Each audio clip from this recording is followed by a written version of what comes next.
یہ میں نے وقفے سے پہلے جو بلال کیانی صاحب کو اور اون عباس بپی صاحب کو اپریشیٹ کیا، میں بہت نیک نیتی کے ساتھ اپریشیٹ کر رہا تھا، کیونکہ وہ دونوں پڑھے لکھے ہیں اور نوجوان بھی ہیں اور بڑے ڈیسنٹ انداز میں ایک دوسرے کے ساتھ اختلاف کر رہے تھے۔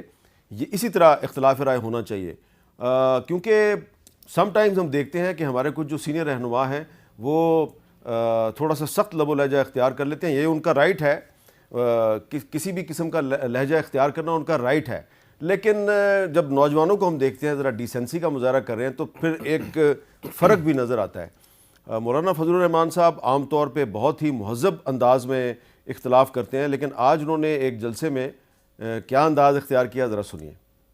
ہمارے مساجد کے ائمہ کو 10,000 روپے سے خریدنے کی کوشش کر رہی ہے۔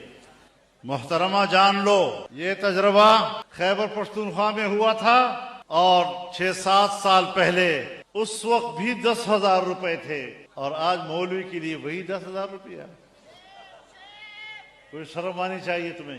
یہ 10,000 روپیہ اس اسٹیج سے میں پورے مکاتب فکر اور تمام مدارس کی طرف سے آپ کے منہ پر مارتا ہوں۔ یہ اعلان کیا تھا چیف منسٹر پنجاب مریم نواز شریف صاحبہ نے، اور مولانا فضل الرحمان صاحب نے کہا جی میں آپ کے منہ پہ مارتا ہوں۔ اس سے آپ یہ بھی اندازہ لگائیں کہ پاکستان کی جو قومی سیاست ہے آنے والے دنوں میں اس میں مزید تلخیاں جو ہیں وہ بڑھ سکتی ہیں۔ اور ایک اور معاملہ جو ہے جس پہ کہ انتظار کر رہے ہیں کچھ ہمارے سیاستدان کہ اس پر بھی پارلیمنٹ میں بحث ہونی چاہیے، وہ ہے جی کہ غزہ میں پاکستانی فوج بھیجنی چاہیے نہیں بھیجنی چاہیے۔ تو بلال اظہر کیانی صاحب آپ نہیں سمجھتے یہ بھی ایک سینسٹیو ایشو ہے، اس پہ بھی پارلیمنٹ کو اعتماد میں لینا چاہیے؟ یہ دیکھیے میرا خیال ہے یقیناً جی آپ نے دیکھا ہے کہ پاکستان نے اپنے آپ کو جب سے بھارت کے ساتھ جنگ ہوئی ہے اور جنگ ہم پر مسلط ہوئی اور ہم جیتے، تو پاکستان نے اپنے آپ کو ڈپلومیٹکلی گلوبل سطح پر اپنے آپ کو بڑے طریقے سے ہم نے مینیج کیا، اور الحمدللہ اس کی ہمیں بہتری آپ کے سامنے نظر آئی ہے۔ اور امن غزہ میں بھی امن کے لیے جو کردار پاکستان نے ادا کیا ہے وہ سب کے سامنے ہے، اور الحمدللہ ایک اس میں ہماری ایک اہمیت ڈپلومیٹکلی مڈل ایسٹ میں بھی بڑھی ہے، آپ نے دیکھا ہے، یہ بھی دیکھا ہے۔ تو دیکھیے آگے بھی جو ہم کردار ادا کر سکتے ہیں امن کے لیے وہ کریں گے، مگر میرے خیال سے جو سوال آپ نے کیا اس کے اوپر ہمیں بڑی احتیاط سے بات کرنی ہوگی، اور اس کے اوپر کوئی حتمی بات کرنا ابھی پریمیچور ہے۔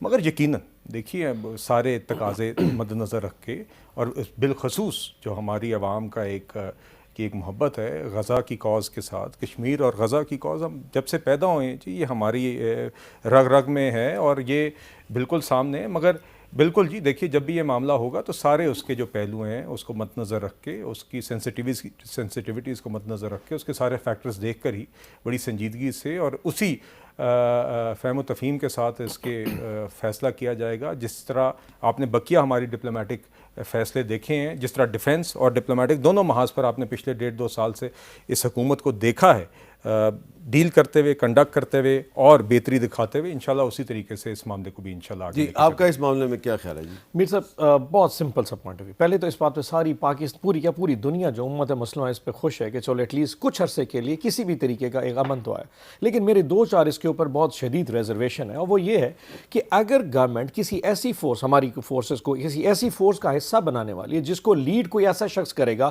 جس کا بیک گراؤنڈ تھوڑا سا کہیں ٹینٹڈ ہے، and I mean Tony Blair کی بات کر رہا ہوں، اگر وہ اس قسم کی کسی فورس کو ہیڈ کرنے جا رہا ہے تو اس فورس کے وہاں پہ مقاصد کیا ہوں گے؟ اگر کہیں مقصد یہ ہے کہ ہماری فورس یا ہمارے پاکستان کے افواج کے عوام وہاں پہ جا کے حماس کی ڈس آرممنٹ کا کہیں پارٹ بن رہے ہوں گے، تو یہ سب ایسی چیز ہے جس کو میں سجیسٹ کرتا ہوں کہ آپ پارلیمان میں، سینٹ میں اور قومی اسمبلی میں لے آئیں، ڈسکس کر لیں۔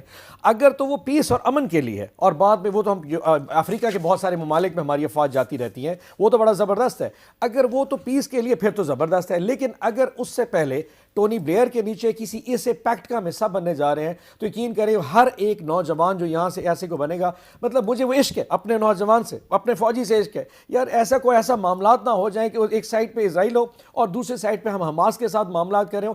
ایسی نیشن، ایسی قوم جو آلریڈی 70,000 لوگ اپنے شہید کرا چکی ہے، ہم کسی ایسی چیز کا حصہ نہ بن جائے۔ سو میں چاہوں گا گورنمنٹ اس کو بند کمرے میں ڈیبیٹ کرنے کے بجائے اوپن ڈیبیٹ کرے، اس کے اوپر ڈسکشن کریں۔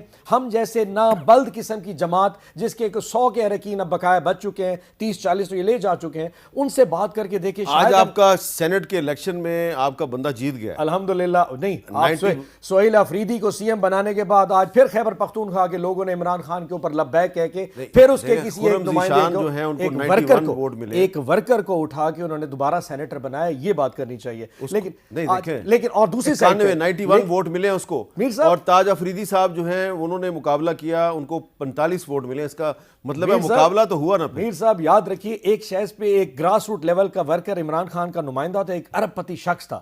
لوگوں نے خیبر پختونخوا نے عمران خان کے اوپر آج پھر لبیک آئے. اور دوسری سائڈ پہ آج دیکھیں یہ حکومت جو بیٹھی ہے, معذرت کے ساتھ کیانی صاحب, آج یہ حکومت بیٹھی ہے کشمیر میں. یہ کیا کر رہے ہیں, چوری کا مال جو ہم سے لوٹ کے لے گئے تھے, ہمارے جو 20 کے قریب اراکین تھے جس کو توڑ کے لے کے ہماری حکومت گرائی گئی تھی, آج وہ کسی کے نہیں رہے. اور وہاں بیٹھ کے صدر زرداری صاحب بیٹھ کے ایک اور نئی منڈی لگا رہے ہیں. اگر آپ برا نہ بنائیں, آپ کے بندے ٹوٹتے بڑی جلدی ہیں سر. بات سر پیچھے توڑنے والے یہ ہونا, بعد آگے پیسہ نظر آتا ہے, آگے بہت ساری چیزیں بہت پیچھے نظر آ رہی ہیں. 2-3 پارٹیاں میر صاحب, افسوس کیا صدر پاکستان کے پاس اختیار ہے کہ لوگوں کو بٹھا کے کہ میں کیسے حکومت گرا سکتا ہوں؟ Can he do that? Arif Alvi sahab جب کسی سے ملاقات کرتے ہیں ہمیں کہتے ہیں اب کیانی صاحب تو کہہ رہے ہیں جی ہم تو وہاں اپوزیشن میں بیٹھیں گے, تو یہ تو جواب عدم اعتماد کے ووٹ میں ان کے ساتھ ہیں. چلے اب ذرا ان سے بھی بات کر لیں. ایک سے آخری چیز, غنیمت کا مال آج تک کسی کا نہیں ہوا. اچھا جی, غزہ کے معاملے پہ پارلیمنٹ میں ایک تھورو ڈیبیٹ ہونی چاہیے.